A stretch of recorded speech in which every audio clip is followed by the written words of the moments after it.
A minute to catch up here. Hello, everybody. My name is Kitty, and I'll be your host for today's Etchr demo. We are here with Jonathan Newey, who's going to be showing us how to do some impressionist landscapes from your imagination.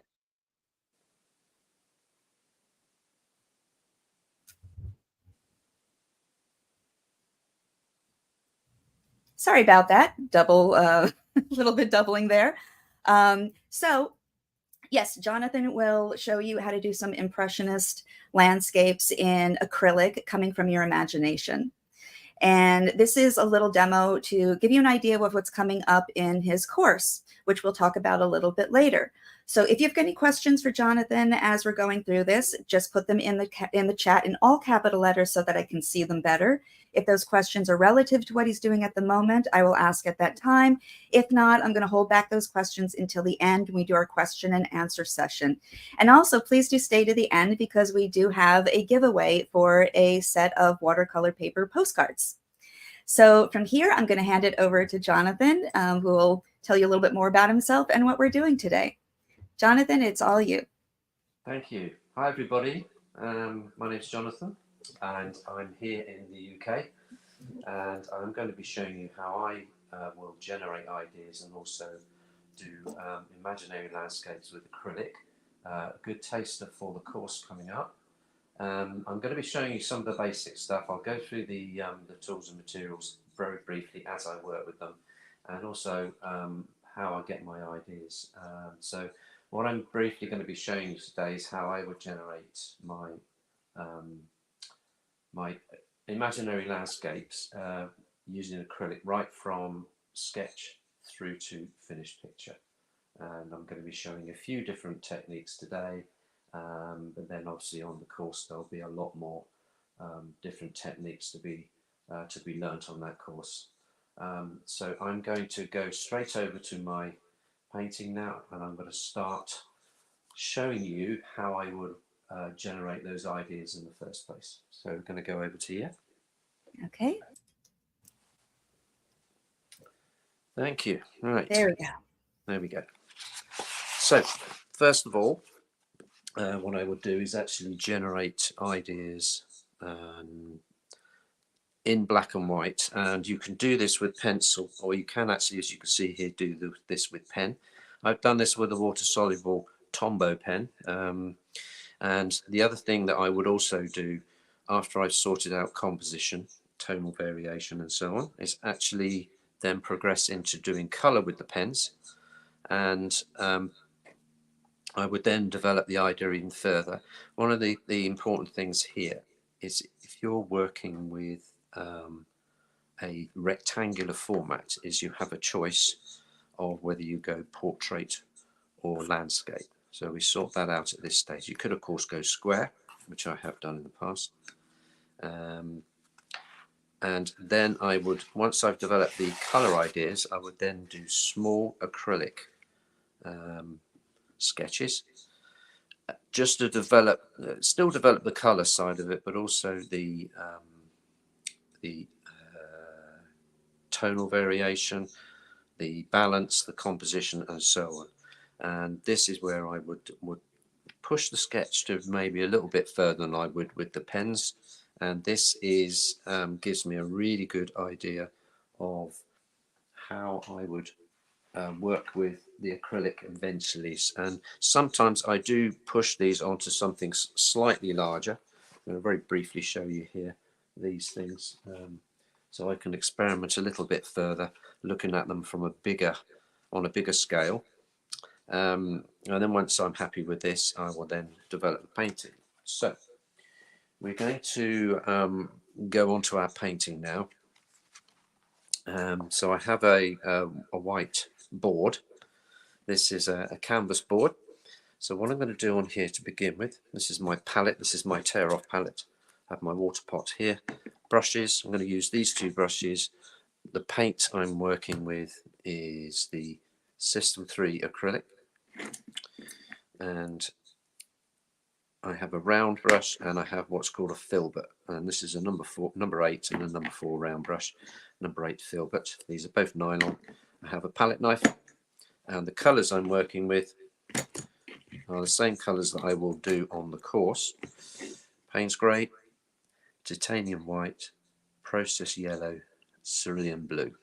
Okay, now of course you can develop your own ideas and own ideas, and also own color selection as well. What I would recommend is sticking with a white and a black or a Payne's grey and choosing 2 other colors, possibly a little bit of a third color as well. If you put too many colors into a painting, it can look a bit disjointed. Right. So, presented with a white sheet here, I want to get rid of that white. So what I'm going to do here is I'm going to put some very thin wash of yellow, and then I'm going to start drawing in my composition, taking a bit of the process yellow and the filbert brush. This underpainting is sort of a personal choice, really. It could be something completely different. If I show you on this sketch here, you can see there's an orange one underneath here, purple one underneath this one. Okay, so it really does depend on what you're trying to achieve. Right, and what the sort of feel you want with the picture, really. So let's just take some water and the acrylic, and we'll spread this. This is very vibrant. I'm going to thin this out actually on the board. Now, some of the other techniques that I will be showing on the course is going to be putting thick paint down to texture the board. That's something which you can do, or you can actually use really thick paint as you go along. I use a combination of both. Scrubbing this on, this is almost like watercolor, and this will dry very quickly. But the next layer of paint that goes on is a little bit thicker. I will actually do a little bit of drawing whilst this is wet, and I'll do that with the Payne's grey.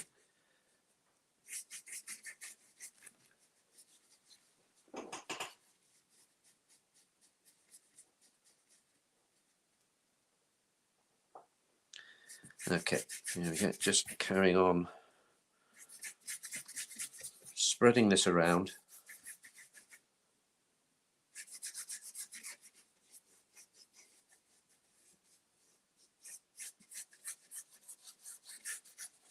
This can be any colour you like. You could have a brown on the back. You can have orange. You can have purple. You can have blue. Anything you like. It's worth actually doing a couple of pictures which have this kind of the same composition, but it's the colour choice that's important at the beginning. Sets the tone. The other thing this does is it gets rid of the sort of the brightness of the white. Does actually make it a little bit easier to work on. Okay, the small round brush, I'm going to use the Payne's grey, and this is the thick stuff. One of the other products I've got here, which I'll use later, is this one, which is a liquid. This is acrylic ink, made by Dale Rowney, FW. I will use that to do some of the sharper stuff later on. Right, now I'm going to be very quick. If you're doing this yourself, obviously you can be a little bit quick, a little bit slower, and you can even wait for this to dry if you wanted to, but you don't really have to. Composition wise, I'm going to go with roughly this one down here, it's got the orange background on, but I'm going to go composition wise like that. So I've got a low horizon. Low horizon means, hello? Sorry to interrupt. There is a question in the chat asking, I think you already mentioned you can use any color you want for underpainting, yep. But are there any other rules about underpainting? Not really. Underpainting is, I'll carry on painting whilst I'm talking. Underpainting, basically, it can be quite personal choice. Some artists, if they're coming towards the end of one painting, if they've got paint left over, they'll stir it all together and get a horrible muddy mess, and that's what they tone the next canvas with. So basically, probably the most important thing, and I'm a little bit light here, but then I needed this paint to dry quickly, is that the very important thing here is actually you're getting rid of the white of the paper. It's much, much easier to work on something that's got a slightly toned background. In other words, you want something that's kind of halfway between white and black. Could be a grey, it could be a blue. So for instance, if you're doing a winter scene, you could have a blue grey. If you're doing a summer scene, you could have a yellow like this. I would go slightly darker normally, maybe an orangey yellow. But if you're hoping that some of this is going to show through at the end, that colour choice might be a little bit more important. So here, okay, the composition is different on here, but the application of paint is very similar. You can see the difference between the orangey brown, the purple, and the yellow. The yellow is what I'm working on today, and the yellow just brightens it up. The purple makes it actually quite dark, but there's more contrast here. So it's the actual colour is probably not as important as the fact that you are actually getting rid of the white of the canvas. The other thing is, from this drawing point of view, just bear in mind I've done loads of these. Okay, if you're doing it from imagination, you would be sorting this sort of thing out. What I've just done with the Payne's grey at this stage, what you want in the picture, how high your horizon is, how big the tree is. If you're going to do a tree, if you're going to put a building in, put the building in, and so on. So that really is where you would decide what you're going to have in the picture from a drawing point of view. Okay, so this is what I'm going to work on top of. Now, some of this is going to get covered up, but I've sorted out how big the tree is going to be, how big that's going to be, that's distance, where the horizon goes. And what I'm going to do next is I'm going to go in with my larger brush, and I'm going to start putting some stronger lines in with this black. It's not a black, it's Payne's grey, but black will do it. Just start sorting out tonal ranges. Now, a tonal range is important because I need to know where the darkest part of the picture is going to be. It's probably going to be in this area. Again, I can paint over this if I don't like it. I can put light on top of dark with acrylic. This stuff dries very quickly. There we go. Jonathan? Yep. So is this going to show through in the final painting, or is this sort of like a map or a rough draft kind of thing? It is. This is a good it's a good description. Actually, it is a map for what happens later. Okay, great. But some of this dark down here, it could potentially show through at the end. But also, yeah, it's a combination of both almost. I'm also at this stage, you see, if I start to, as soon as you start doing this and you think, oh, I don't quite like it like that, I can start pushing it around. I can go over, I can at this stage, even though it's acrylic, I can actually, because it's quite wet, I can wipe it off if I don't like it. All right, so I can actually mess around with this to a certain extent. And if you really don't like it, you can just cover over it later. Oh yeah, I mean, if I wanted this to dry, yeah, if I want this to dry, I'll just use the hairdryer over it. And that's, it can dry very quickly. That's probably all I need. I mean, the other thing that I can sort out at this stage is any what I call finishing touches. So, for instance, if I want to put like a pathway or a fence or something going through here, I could put it on, but it would get covered up. But at least I know if it doesn't work, I don't put it in at the end, so it gets covered up. Okay, so it's, this stage is even though I've done the sketches, I'm still in my head. I'm still trying to figure stuff out. But hopefully, it all comes good in the end. Let's just get that shadow off the end there. There we go. Right. So this is where I start bringing in much thicker paint, and also I haven't used white yet, so I'm going to bring in the titanium white. This will obviously bring in opaqueness. Let's push that. Let's put that there. Now with acrylic, and I'm working on a fairly small board here. Acrylic dries quickly, so I put too much acrylic out and I only use a little bit, so I could be wasting paint. So just try and sort of gauge how much you want to put on. Here's the blue, cerulean blue.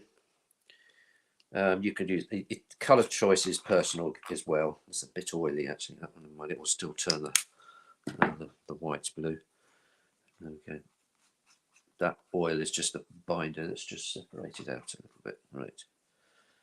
So let's take some of this. I don't take all of it. Take some of it into the middle. I squeezed my stuff out into the edges here, and we'll just pick up a little bit of this blue and stir it in.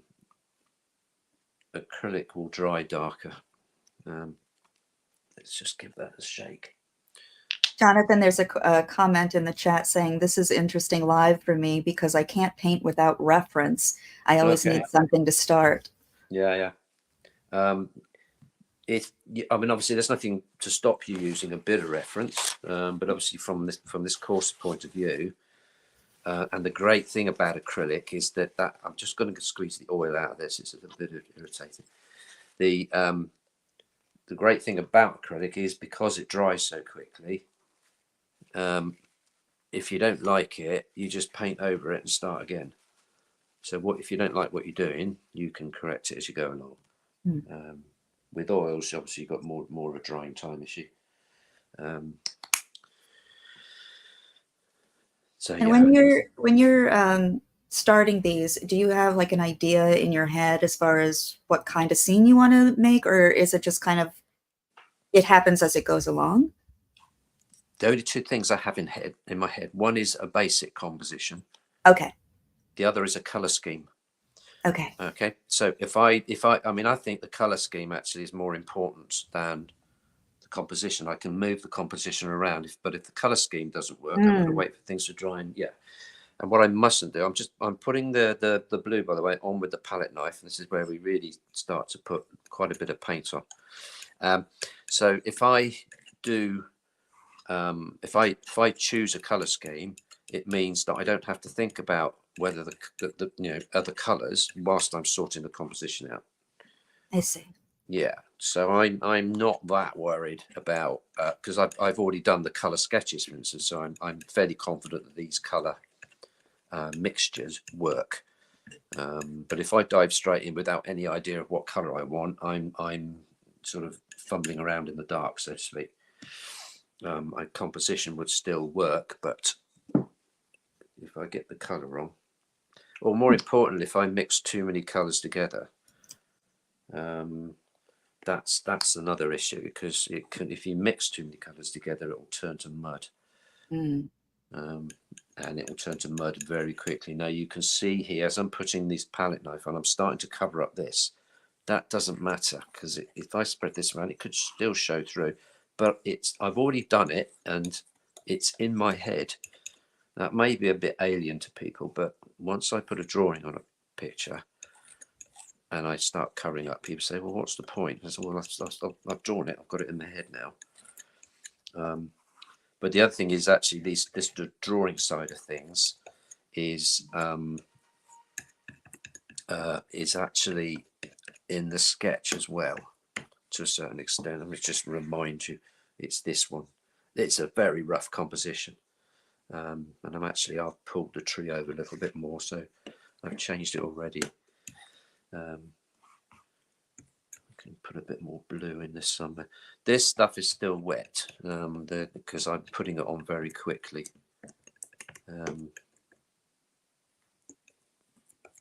I can still draw into this with the black. It will still work.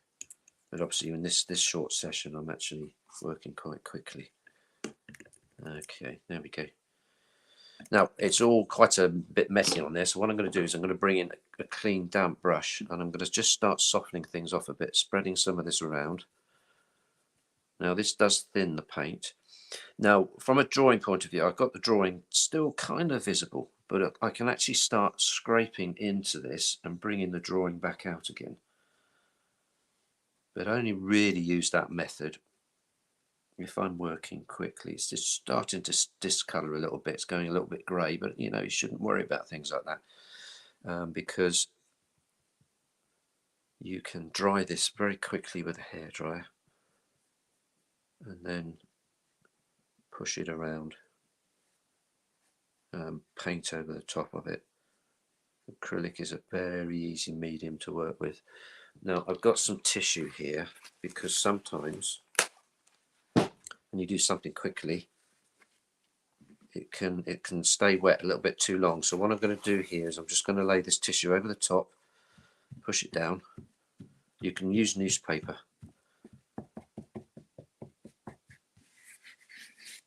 Peel it off. It takes the excess paint off. Still leaves the colour behind. It looks like it's taken quite a bit off, but, and also I like to flip it around and put it back on. I use tissue paper, I use newspaper. This is a little bit absorbent, but it's still doing the job. It looks like it creates a really cool texture too. It does, doesn't it? Yeah, and actually if you use something that's a little bit harder, just something like newspaper, this is more like kitchen roll, it will actually leave a little bit more of a texture. I've also used proper tissue paper, which I screw up. Oh. Yeah, and that works as well. So that's actually brought the drawing back out, as you can see on there. Now I'm going to quickly put the foreground in. Apologies for my arm being away. Now cleaning the brush is very important, but that's what's most important here. I always show this to people, is moisture. Okay, what I don't want is moisture getting into the paint. Okay, I'm using the paint neat from the tube. This stuff is good to work with, but it's actually quite loose. Okay, so when you clean the brush and you get the moisture off, you get the moisture off the handle as well as the soft end. Okay, so you don't want it, if you've got any droplets on here, as soon as you tip up, it runs into here. Okay, and all of a sudden you've got transparent paint everywhere. So right, so we're going to take that yellow. Let's clean my palette knife. So some of the things I'm going to be showing you on the course, but I'm not showing you here, is I would wait for this to dry, then I would glaze, then I'd redo it, and then I'd glaze, and so on. So glazing is a little bit tricky today because everything's wet. When you glaze, a glaze is a thin wash of colour, and it will change whatever, depending on what glaze colour you use, it will change the picture and actually bring the texture back out. Okay, but that's all on the course as well. Right, yellow, blue. I'm going to put a little bit of the Payne's grey in, and also I'm going to squeeze a bit more white out.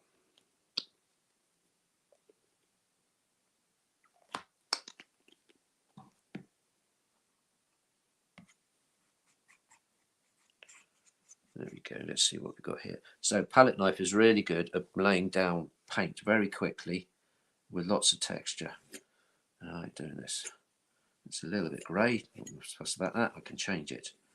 Put a little bit more yellow in it. Let's squeeze a bit more out. Oop.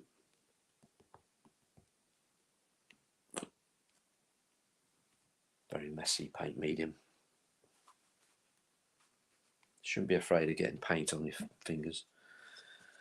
Right, there we go. Let's warm it up a little bit with a bit more yellow. There we go. Sometimes if I've got a painting and all the paint's wet, I'll drag all the way down, all the way across. Then I'll put the tissue paper over it, take it off. So there's all sorts of texturing going on, constantly texturing. I'm going to put a little bit more black and blue. I call it black, but it's Payne's grey down this bottom bit.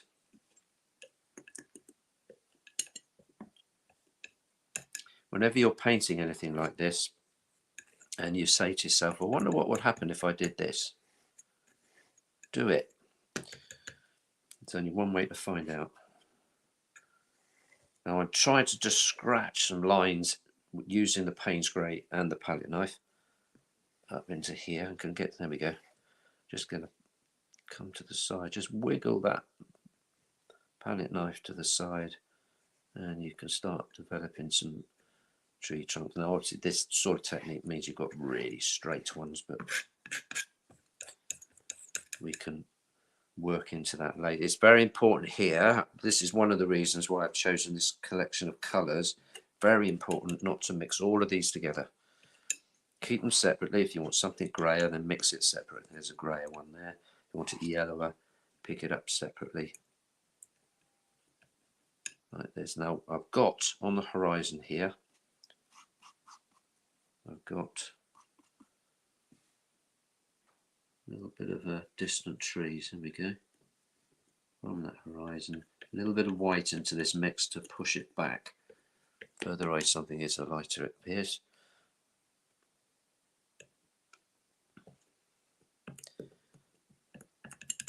Now, let's get the tissue out again. This tissue technique, I do use it in my big pictures. I'm only really using it today because the paint is very wet because I'm working quickly, but if you put a lot on in a very short space of time, it can get a little bit too wet. So this is a really useful technique. There. Right. So yes, the brush. Now then, this is where I can start to just get a little bit of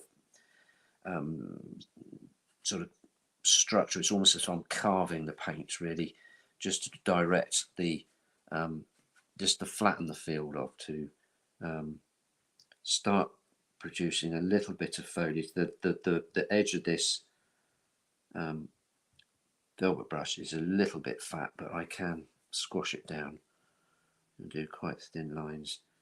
And again, this is still wetness. That is it's just working against me a little bit, but sticking with it. Yeah, there. So that's too wet. Never mind. I'll just let that dry off. What I'll do here is I can go up into this area here because it's just starting to dry. I might just take a little bit of that off. There we go. Okay. First of all, with the small brush, this is the number 4 round. I'm just going to pick up a little bit of this Payne's grey. I'm going to start. Now, I sometimes turn this upside down to work because I find it easier to pull the brush towards me. I'm just going to come up here and I'm going to start putting some branches in. So this is still wet, but that doesn't matter. It just makes it a little bit more interesting. If you want to dry it, use a hairdryer. Sometimes this paint doesn't like being watered down. It goes a little bit odd. So that is where the acrylic ink comes into play. Now, any liquid acrylic will do.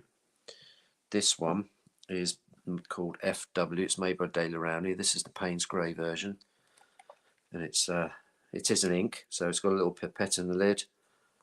All I'm going to do is just unscrew that, and I'm going to put just some there, and it goes a long way. There are other makes on the market of ink. There's also fluid acrylics that you can get as well. Jonathan? Yep. So the use of liquid ink, acrylic ink. Yes, it is acrylic ink. Yep. Is that what are we going to learn more about that in the course? Yeah, absolutely. So I will be using this as well. Yeah. And also the other thing that I'm going to talk about in the course is using impasto gels, which thicken the paint. Yeah. So yes, it's all that, and glazing especially on the course. Now let's just see if I can start. There we go, a little bit stronger.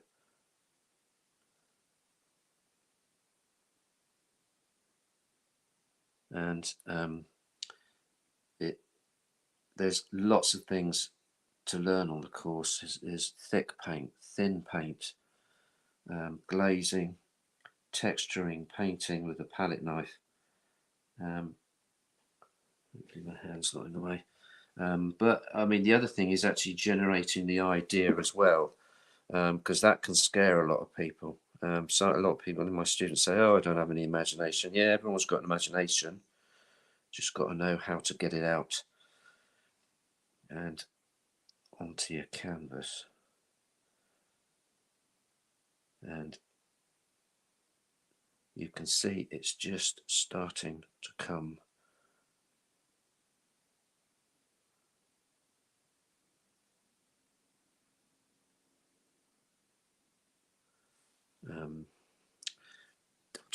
I'm going to turn this upside down. It's a bit weird doing it upside down, but tell you what, it is a lot easier doing these branches and twigs. I can rest my hand on the table without putting my elbow in wet paint. Much easier. It's a bit weird doing it upside down. Some people can do it, some people can't.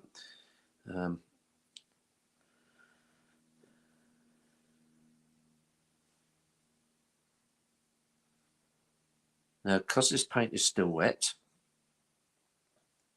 it does actually enable me to work back into it. That's better. And actually start scraping off. Now, scraping off, if you want to do scraping off, you've got to plan when you're going to do it, because your acrylic paint does dry fairly quickly. I've done this very quickly. Okay, so it is still wet.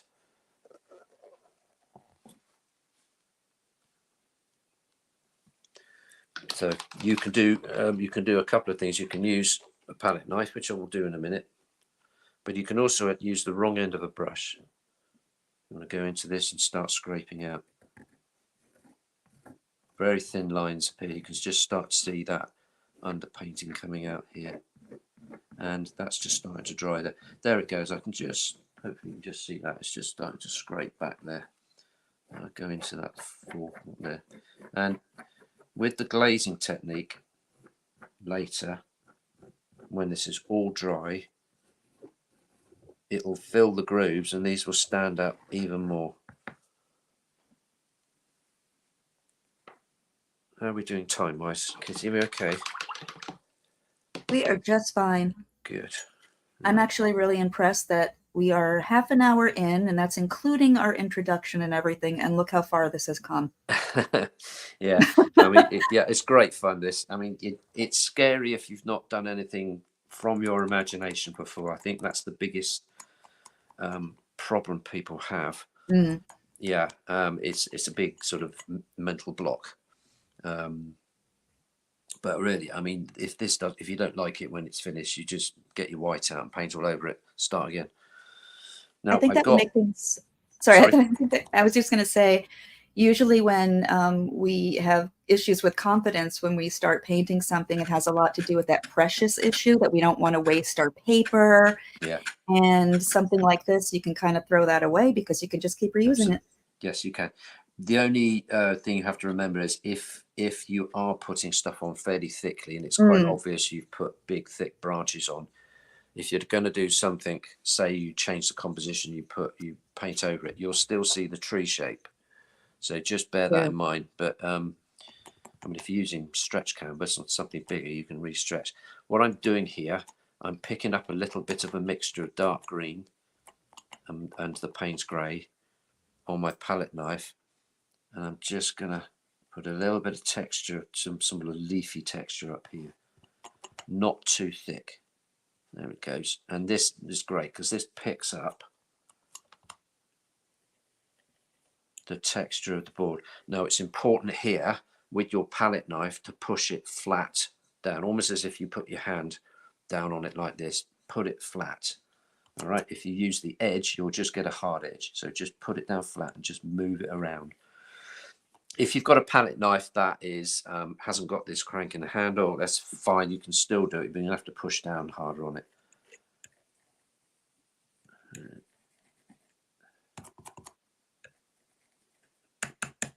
Right, let me see if that is dry enough in there. It's a little bit tacky, but it should be okay. And we can put a little bit more detail in. This is, you know, the sort of finishing touches. You start putting little bits in like blades of grass and just to give a finishing touch to something. I might see if I can get a bit of reflected, maybe a bit of a puddle in here somewhere just before I finish. Some of this up here, the underlying white was still wet, so that's why this has all gone a bit grey, but as it dries, yeah, it's still wet in there, it's still creating grey rather than dark. So anyway, there you go. So once you've established your composition, if you feel you're struggling knowing where to put branches and twigs and foliage and stuff, that's when you could look up a few photos of overgrown trees and bushes and things like that. So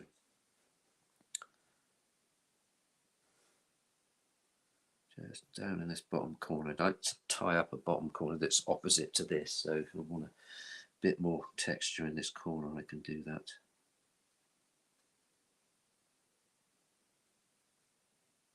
Jonathan? Yep. in the course, you're going to go over some of like the principles of composition and stuff like that, like Yes, what we you're are. talking Yeah, about now? yeah, yeah, Oh, excellent. yeah. That's actually quite early on in the course as well. So part of the generating the idea is to actually decide where to put things. So obviously you can't put something straight in the middle, just cut the picture in half. And you make decisions like whether you have a low horizon or a high horizon. That means high horizon means less sky, more foreground. So foreground becomes much more important. So yeah, composition will be talked about. Actually, composition, tonal variation, color schemes, color selection. This is all done prior to the painting, the actual painting itself. So I'll talk about color swatches, I can talk about color combinations and so on. Yeah. Right. So last of all, I'm just going to take my palette knife. I want to just create a little bit of maybe just a little bit of a puddle down the bottom here. Let's just see if this works. If it doesn't, you just wait for it to dry and you paint over it. Let's start creating a little bit of a flooded field effect. And a bit of water. And it's always a good idea just to soften some edges off. You don't want all hard edges, you don't want all soft edges. Little combinations, just there we go, just putting a few lines in like that. There we go.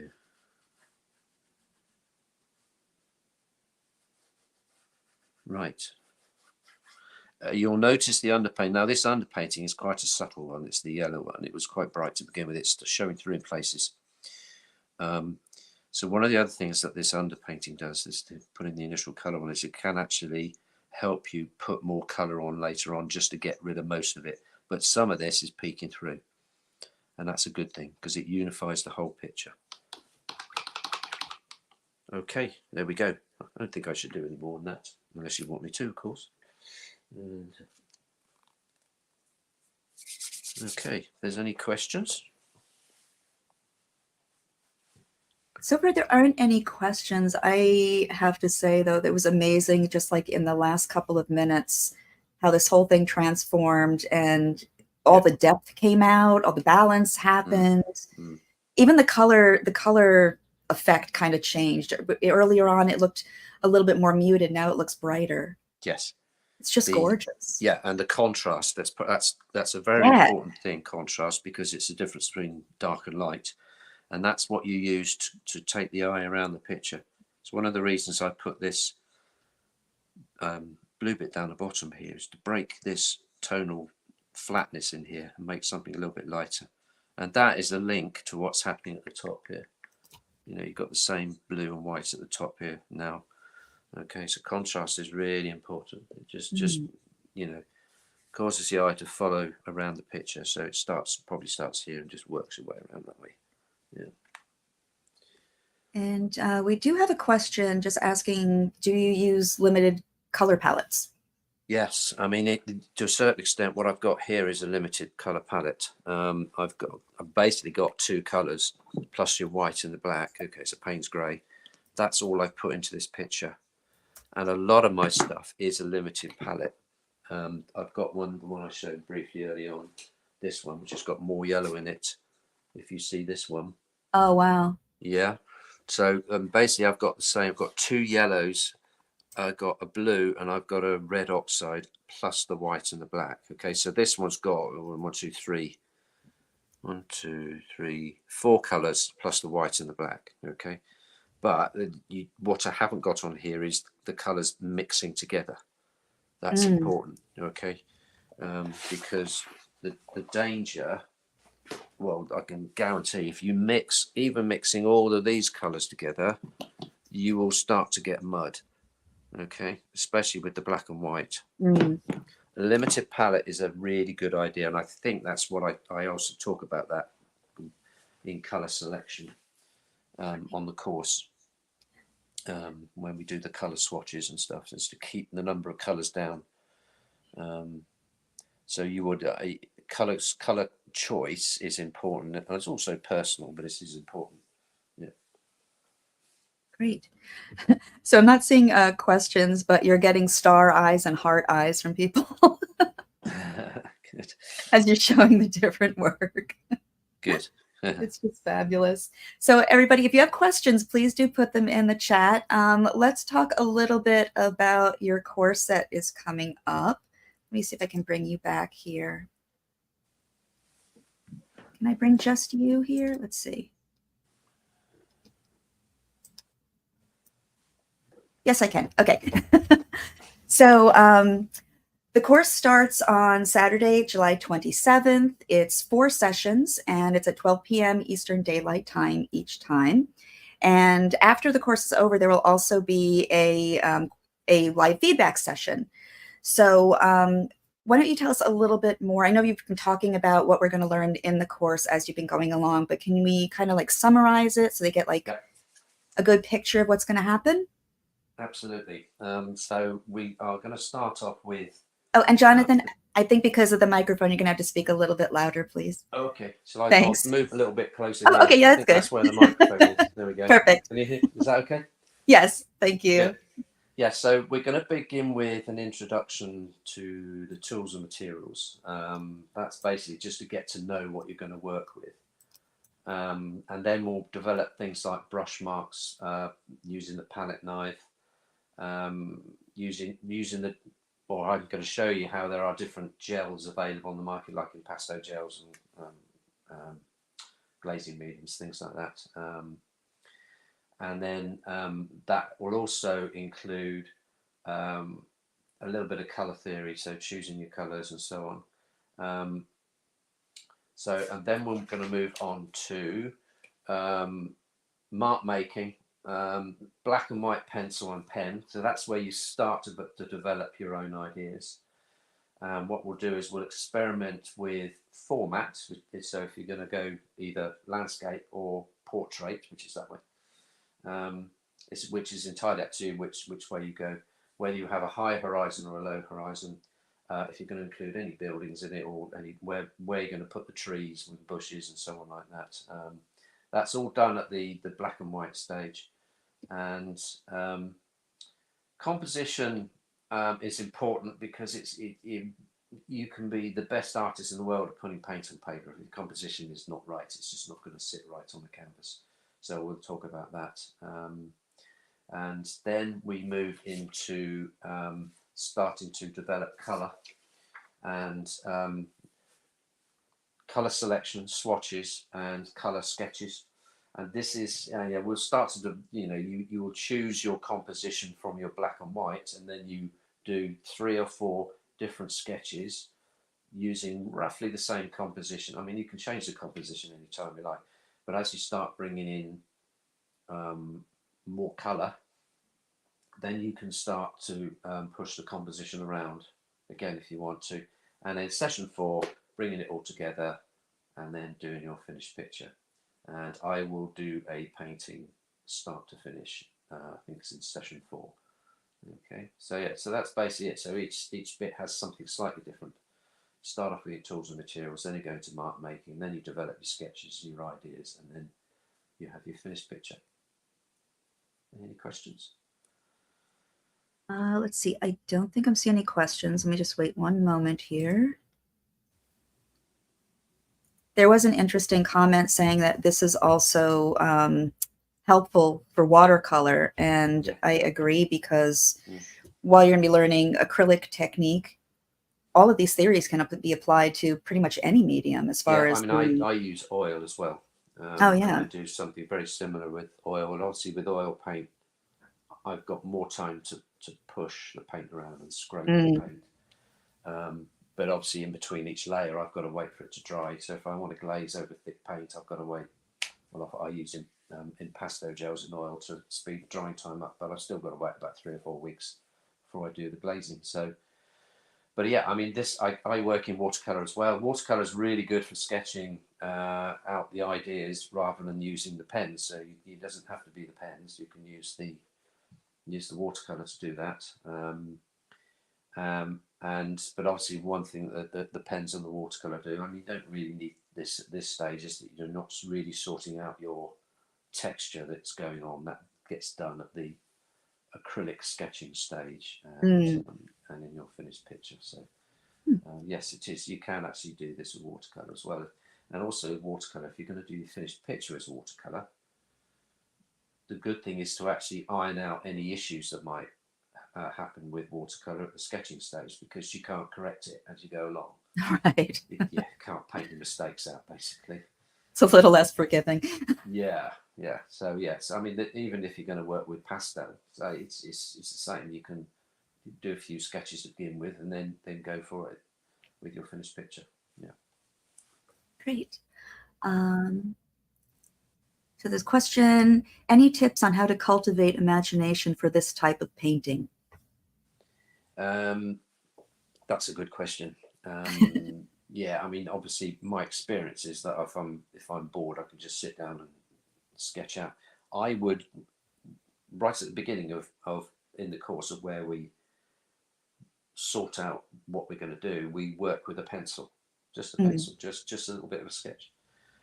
If you're really struggling to sort of come up with something to put into it, then just look at other people's work, look at photos online and stuff like that. You never know, something might just pop out. And actually, if you're out and about, you might be out for a walk or something like that. Most of us have phones you can take photos on. Yeah, if you see a nice tree you like, just take a photo of it. Doesn't have to have a nice background. It can be just the tree itself or a bush, or reflections in water or something like that. So that could be a good stimulus for generating ideas. It doesn't all have to come out of here.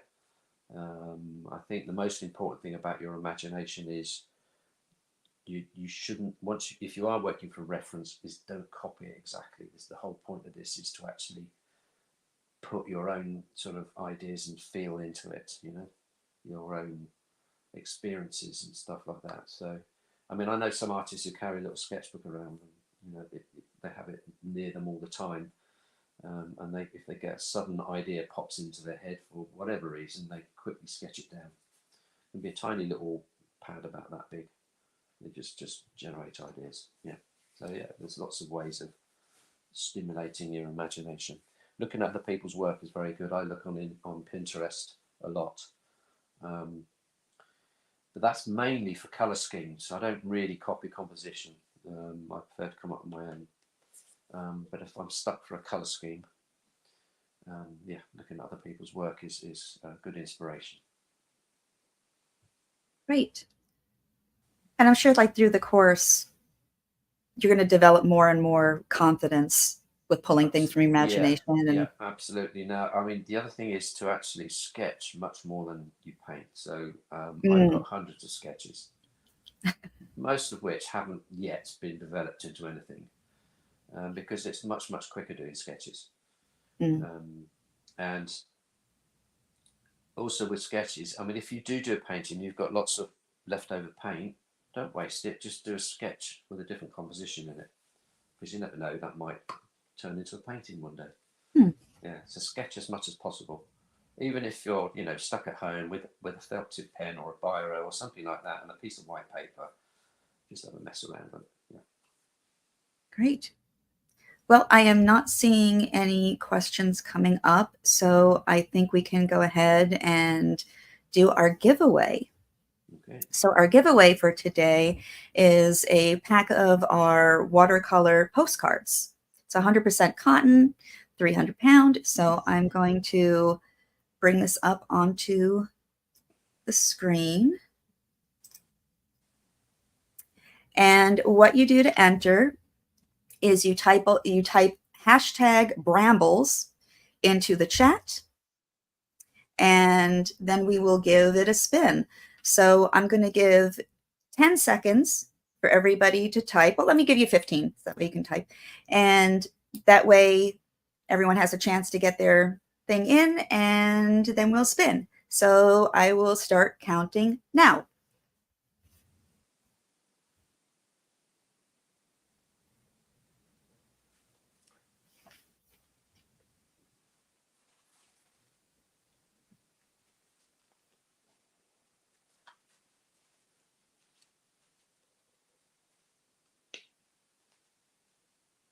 and an extra 5 because I know there is a delay between our broadcast and YouTube.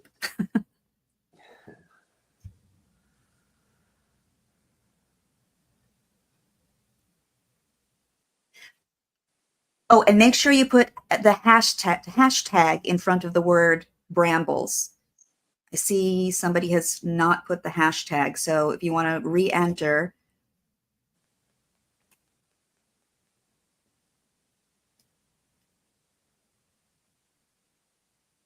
I'll give a moment for YouTube to catch up with that announcement too.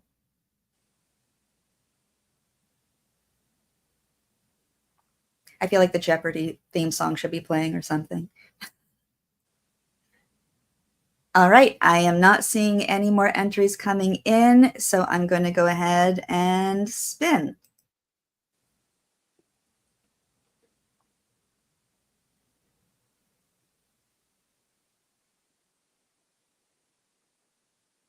And we have our winner. Congratulations, Stevel E. So let me go ahead and put the email onto the chat so you know how to claim your prize.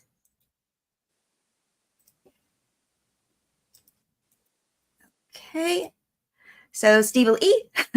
I'm putting in the email address and just let them know that you were the winner of today's prize. And I'll also let them know to keep an eye out for that email. And everybody else, thank you so much for spending this time with us today. And Jonathan, thank you so much for just letting us know what we're going to be learning and for showing us how quickly we can do these really beautiful pictures. Let me bring you back on the screen here. There you are. And yeah, just a reminder again, the course is starting Saturday, July 27th, which I believe is next week, and it's at 12 p.m. Eastern Daylight Time. And the link to the course is in the chat as well as in the description of this video.